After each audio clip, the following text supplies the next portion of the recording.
I define vision, it's this unattached, unbiased way to live, remember?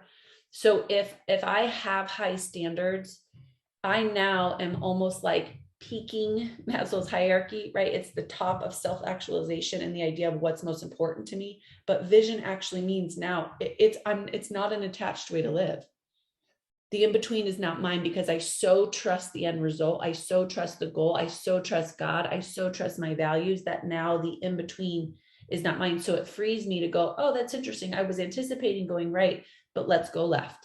Right. Or, oh, in theory, I'm still human, wasn't planning on it this way, but maybe that way is better. What it allows us to do is to actually get into more of an intuitive state.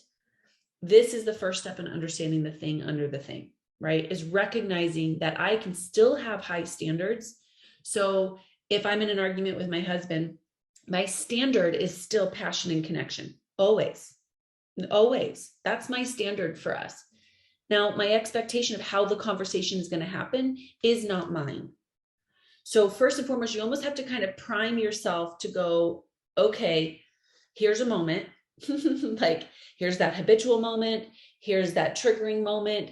Here's me acting in my tendency. Like we have to catch it. And then we have to almost reset to go, wait a minute, what's my greatest intention here? What's my greatest standard here?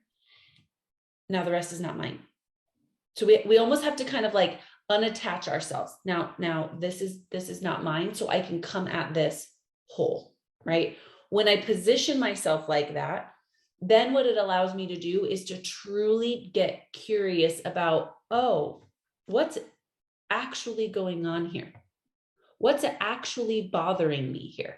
It's not just the fact that they're treating me unkind. It's not just the fact that we didn't make the sale. It's not just the fact that I was rejected here, though that hurts.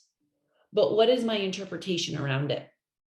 And most of the time, if you can hold space there for 5 to 30 seconds, you'll land on something that says, I feel out of control. I don't feel loved.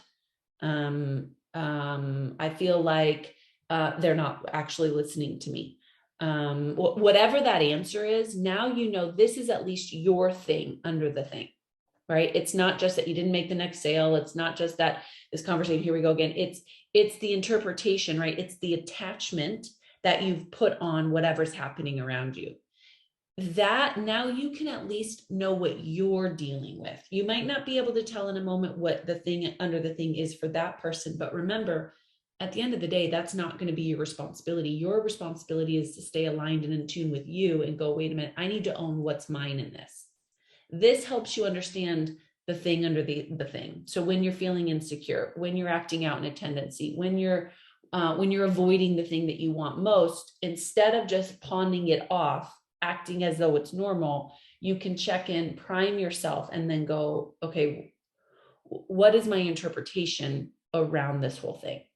That's how you start to uncover the thing under thing. In a moment, can you do this quickly?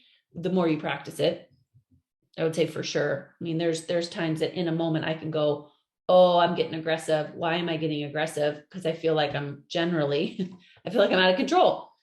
Okay, so what would it look like to be in control in this moment? What would it look like just to love freely? What would it look like to unattach? And so I can get myself there pretty quickly.